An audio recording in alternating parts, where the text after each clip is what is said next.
I was very excited to do this and speak with Bill about Mission Hill. He told me some exclusive information, and I had a great time hearing about my favorite show from the creator himself.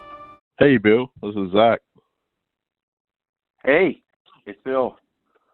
Hey, how are you doing? I am good. How are you doing? I'm doing good, man. Having a great day. Excellent. And really appreciate you doing this, too. Pleasure to speak with you.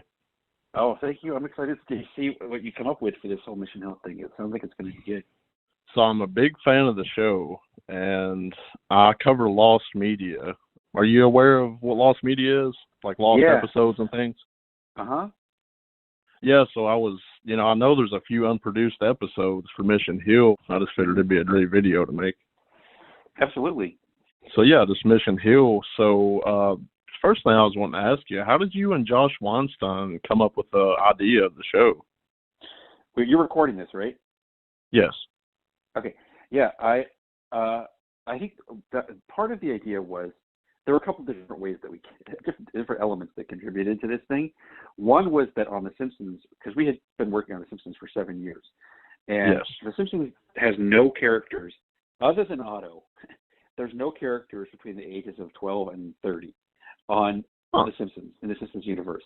And Otto is not that fun to write for. So we were like, well, what if we did a show where most of the characters were between 12 and 30? And we were like, well, what would that mean? It mean so we could have kind of put it together a universe of characters that were kind of roommates, and they had the family connection, the brother, a little brother, and a big brother, and it was also that was one inspiration. The other was there was a whole bunch of there was a boom in kind of the whole independent comic scene in the early to mid 90s, and a lot of really great comics like 8-Ball and the whole Buddy Bradley saga from Peter Bagg and Optic Nerve, and we would love all those comics. And we're kind of like, well, let's bring the whole vibe of that type of thing to a TV show as well. And we kind of combined that all into one. There's also another show that we loved that was actually on MTV called Austin Stories, which had a similar vibe in some ways. And it was the kind of all of those things combined to give us the elements that we put together to make Mission Hill. And that was where it came from, yeah. Oh, okay. So basically something for like the late teen to 20-year-old aspect of life. Yeah, exactly. And dealing with all the stuff that you don't get to deal with on The Simpsons, like problems with dating in high school, and like there's a whole universe of situations and problems that we never got to deal with on The Simpsons that provided the fodder for the stories of Mission Hill. Okay, I understand.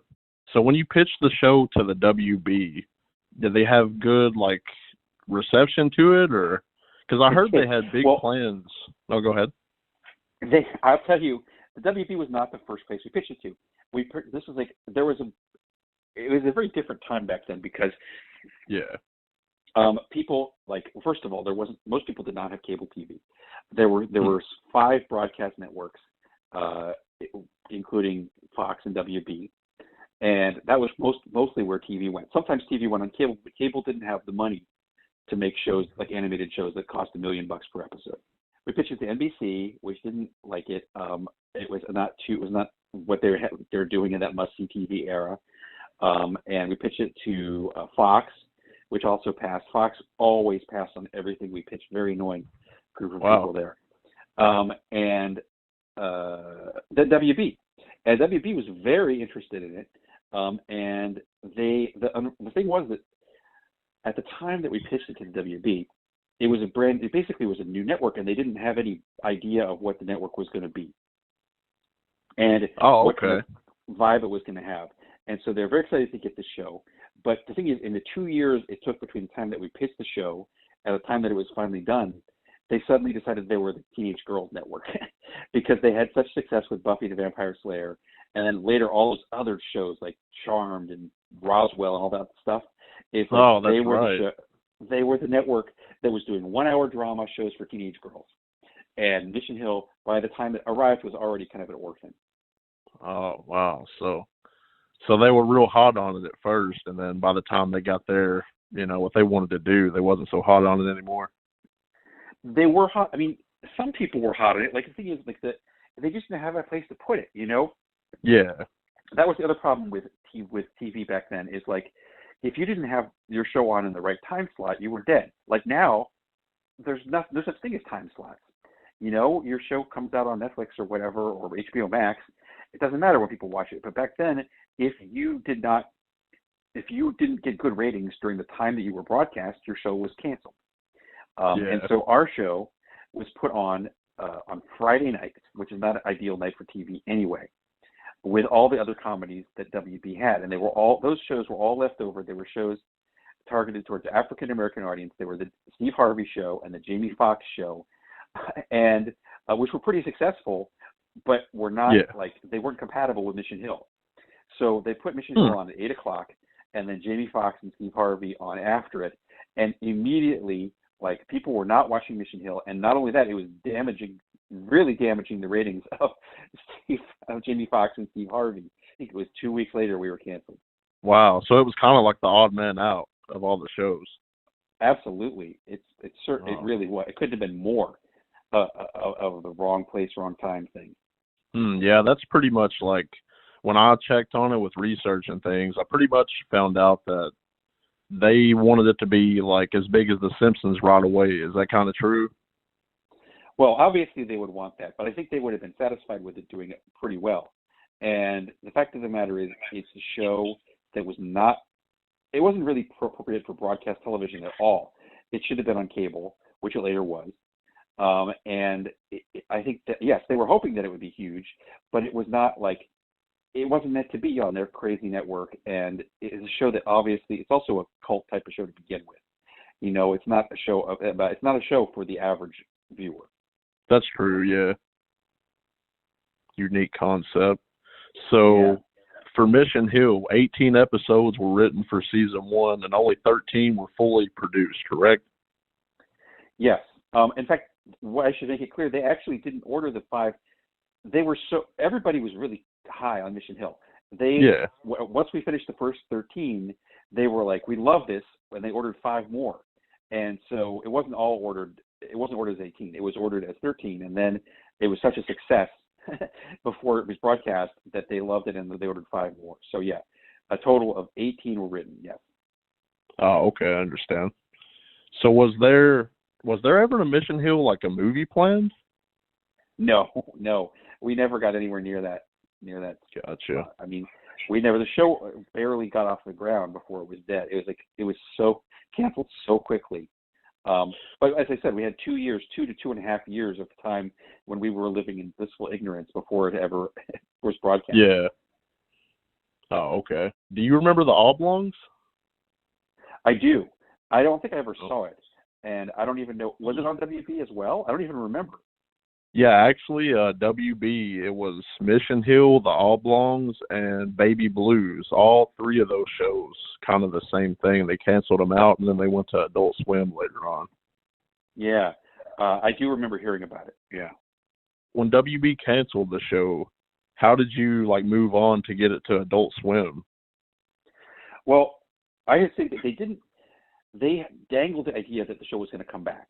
They canceled the show, and then they're like, we're going to put it on during the summer. And then they put it on during the next summer, also doing no promotion or whatever for it, and it also didn't do anything. And they broadcast a few more episodes. Then it just showed up on Adult Swim. This is the weirdest thing. We had nothing to do with it appearing on Adult Swim. Wow. I think what happened was Warner Brothers, which also owned Adult Swim, was like, give us a whole bunch of cheap shows that we already have that we can load up on this Adult Swim thing that we're starting on the Cartoon Network, and Mission Hill was one of them. And so we never heard of it. We were never contacted once by anyone from Adult Swim. But the show ran for 5 years. They ran the same 13 episodes over and over and over and over again, and that's where all the fans come from today. Because it certainly did get its fair shot on Adult Swim.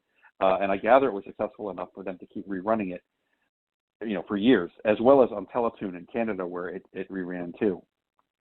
Yeah, for sure. I remember Me and my brother, we used to stay up all night watching Adult Swim, and that's when I first watched Mission Hill, and absolutely loved it. Oh, thank you. Yeah, it was exciting that it got that second life. Although not only, it wasn't a thing that we were involved in. It was clearly a corporate transaction between one arm of Warner Brothers and another arm of Warner Brothers. Gotcha. Well, when it started to get more popularity through Adult Swim, did you all think of maybe trying to pitch a season 2? We're actually literally doing that right now. We never pitched it to Adult Swim because Adult Swim doesn't have any money. That's the thing. The thing about Adult Swim is their shows are very, very cheap for the most part, or at least they were back then. And Mission Hill was like a primetime show where it was expensive. Like the same had, it didn't have a Simpsons budget, but it had a King of the Hill budget, and so it just wasn't in the cards to do another season for them at the time. Okay, I understand. Because I think I remember in 2018. I messaged you. I remember you opened your DMs for a day or something, and I messaged you, and you said it was just the worst thing working with the WB, but you really loved making the show. Yeah, I think working with the WB was great until it wasn't. They were very supportive, and then the show got bad ratings, and then it was bad, and then it was bad. I would love to bring back the show, and that's, as I said, I guess we're going to talk about that. That's something that is in the works. But also is still having to say, we're still going through it's not any easier today to sell the show than it was in 1998, because networks are just as annoying as they always were. Okay, I understand. Just a question that came into mind, just kind of for the lost media community. When you was making the show at first, was there any early pilot episodes that never aired or anything like that? No, there was not. We did not have any leftover stuff like that. There was one script. I can tell you there was one script that was not ever finished. That was an episode about Carlos and Natalie. But we decided that Carlos and Natalie should wait till season 2 to get their full episode. So we didn't finish the episode, but it was a good script from Dan McGrath.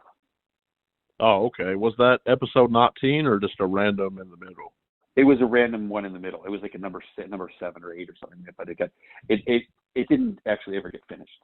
And then another thing I was wondering, so I wrote the script for the video, and when I was looking through YouTube trying to find the unproduced episodes, I found a part of episode 15, and then the full animatic and voiceover for 16.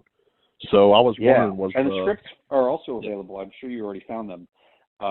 Yes. The scripts for all 5 are online, and those pieces of animation are online as well. Were the animations and voiceovers for episode 14, 17, and 18 done as well? They were done, but I don't know where they are. Oh, okay. And I have the Mission Hill DVD that was released in 2005. They say online that. Oh yeah, I gotta have that. And it's definitely something I've seen online though. They said they plan to put all of the animatics of the unfinished episodes on the DVD. Was that true?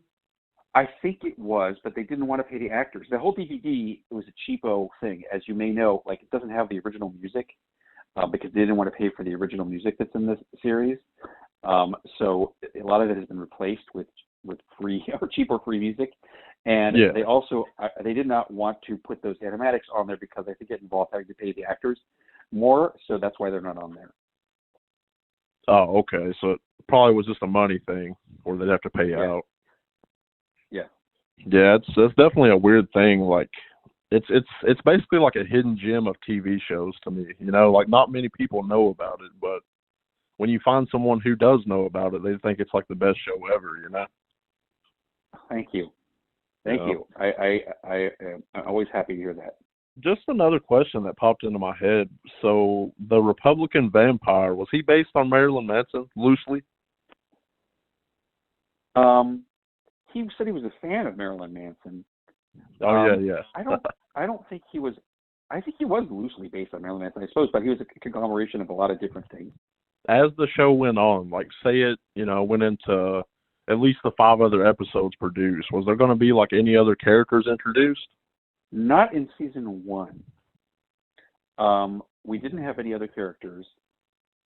that were on the drawing board. I think we just wanted to continue to tell stories with the existing characters, and we didn't have any intention on bringing on anyone new in, at least back then. Okay. I'm pretty sure I read this somewhere. Andy he's loosely based on the creator of The Simpsons, right?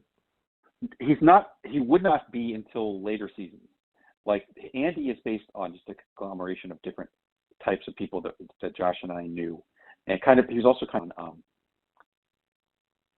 both the characters in that movie, that Kevin Smith movie, Chasing Amy, which I think really? One of the guys, one was Ben Affleck, and the other guy was that guy. What's that guy's name?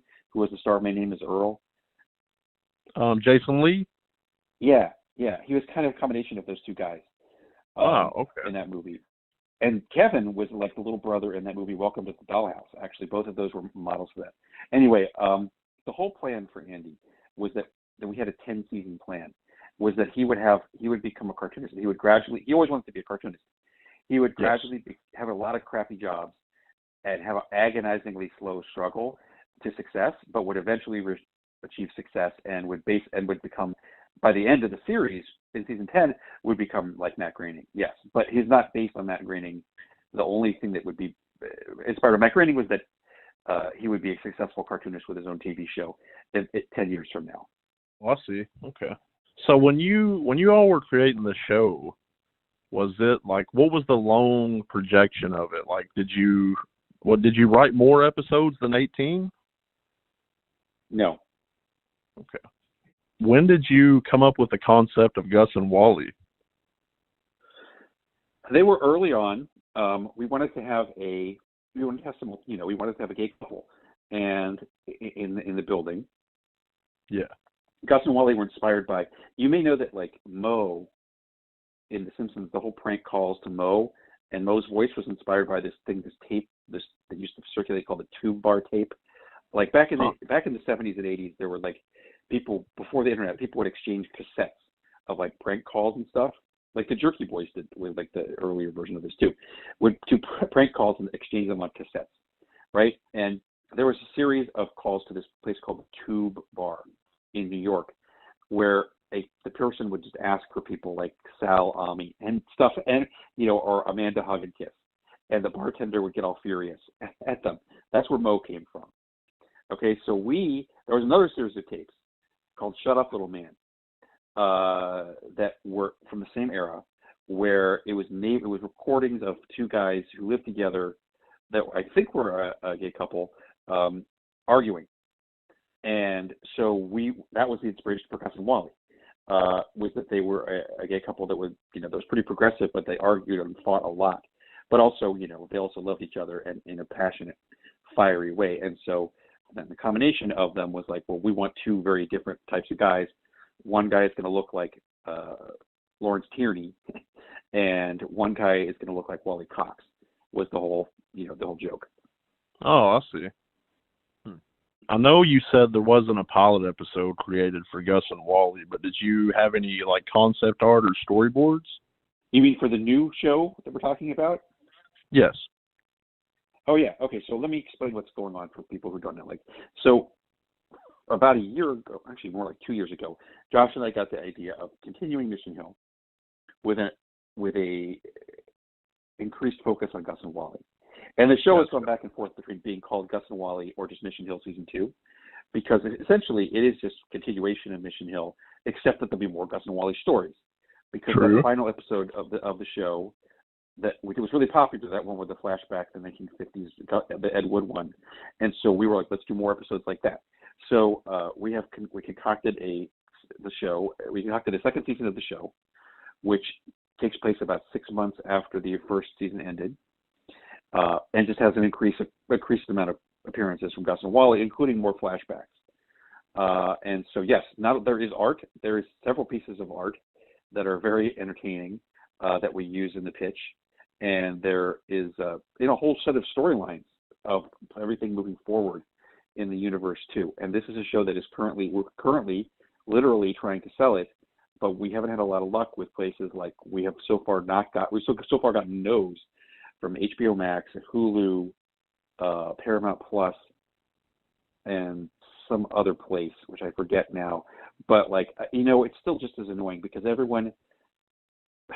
places want shows that are going to appeal to 12 that are like South Park. They don't want shows like this. People who are buying animation don't kind of want subtle, thoughtful shows like Mission Hill. They want loud, in-your-face shows with lots of talking animals and outrageous children. It's very annoying to those of us who do shows like Mission Hill. Yeah, that's just so crazy to me because I feel like a show like that would work like so well in today's world.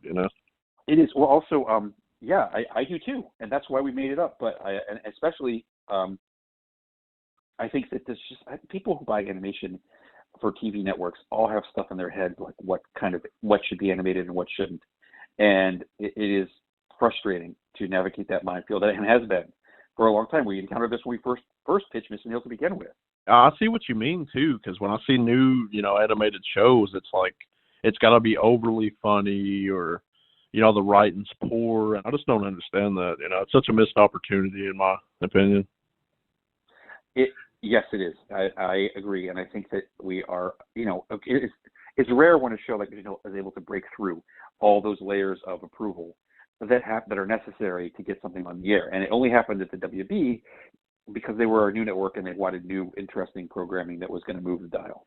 Yeah, it seemed like that's always what it comes back to, some corporate stuff, Absolutely. Just a question about Gus and Wally, the new show. So, if it does get greenlit, would you get Tom Kenny back as Wally, to voice Wally? I certainly hope so. I would like to have everybody back if it's feasible, and I hope it would be. I think that we would want to have all the original cast back. Yeah, no, for sure. So where it stands right now, are you gearing towards season 2 of Mission Hill more, or are you still trying to pitch Gus and Wally right now? It's really more season 2 Mission Hill, but honestly it's the same thing with a different title. And it just depends, like where the show it depends on the place that buys it. How much Gus and Wally, how many flashback Gus and Wally episodes we do. But honestly, the show is essentially the same thing. It's just that like we are focusing on different stories, and the way we'd execute it would be slightly different depending on which place bought it. So it is honestly it's two different names for the same show. So if the show gets greenlit, is it going to be basically picking up where we left off, or are Andy and Kevin going to be any older in the show? Well, these are all spoilers, so if you don't want to be spoiled, if this thing ever sees the light of day, turn off your podcast or your audio now. Yeah, shut the video now. What happens is that it's about 6 months to 8 months after the original show ended, okay, I'll tell you the whole thing. We got an exclusive scoop here. Okay. Awesome. So Kevin, okay, this is what's happened. Kevin has gotten into Yale. However, his dad, the parents have been working unbeknownst to themselves. Mr. and Mrs. French, his company has basically been Enron or WorldCom, and it's gone broke. And it was a big scam. So they don't have the money to send Kevin to Yale. So until the money can be raised or Kevin can earn the money to go to Yale, he's going to go to Cosmopolis City College. Okay, and so are George and Toby. George and Toby and Kevin are going to live in a roommate bachelor pad in the same building where everyone lives. So Kevin has vacated the loft and to live with George and Toby just down the hall. And Gwen has moved in with Andy, and they're now living together as a couple. That is the way things are when the show begins. Also, George is realizing that he might be bisexual or gay, but he's not quite sure. And so he's starting to date guys, and this is also something that Gus and Wally are taking interest in because like George's father doesn't approve, and Gus and Wally kind of become a substitute father figures to George during this part of the season as well. So those are some of the things that are different. Andy is still working at the ad agency, although again, a big spoiler. The ad agency is going to all the best people from the ad agency are going to leave like in Mad Men, and start their own agency, taking Jim along, and Jim insists that he will not go without Andy. So Andy is brought along, although he is a cocky bastard who is soon going to get his comeuppance when he vastly overvalues himself in terms of this new agency. So those are some of the things that are just going to be happening in like the first couple episodes of Mission Hill season 2. Awesome. Thanks for sharing that with me. Yeah, that's an exclusive for you. So everything's evolved a little bit around the Mission Hill. Yeah, but just a little bit. And it's also going to be, I think we're approaching like the 2000. This takes place in late 99, early 2000. And so the show still takes place in exactly the same era, but just a few months later. Okay, I understand. Well, yeah, I mean, I think that's a perfect continuation of the show. So I hope it gets greenlit sometime soon. Thank you. It'll be really fun to do it if we do. And also, if any of these places eventually buys the show, where they're going to get the rights to complete episodes 14, 15, 16, 17, 18 as well. So we will, those episodes might actually get animated. Oh, so the ones that were unproduced from season 1? Yes.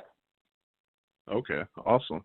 Well, if anyone, any great streaming service watches this video, contact Bill. He's got a great show waiting for you. Yes, I would be delighted. We'd be delighted to make the show for any streaming service that was interested in getting this show started again at the same quality that it was back in the day. 100%. That'd be a great move. Well, I really appreciate it, man. I appreciate the information, and if Mission Hill ever gets picked up, I'll voice a character free of charge as a fan. Oh, fantastic! I appreciate that. All right, Bill. It was great speaking with you. I really appreciate it, man. Too. Have a great weekend. Have a great day. I'll let you know when the video's done. All right. Thanks. Thanks. Bye-bye. Have a good one. Bye. And there you have it. Mission Hill Season 2 is currently in the works. I would like to send out a big thank you to Bill Oakley for being a part of this video. You're a big inspiration of mine, and it was an absolute pleasure to speak with you. I hope everyone enjoyed this video, and until next time, stay up late productions.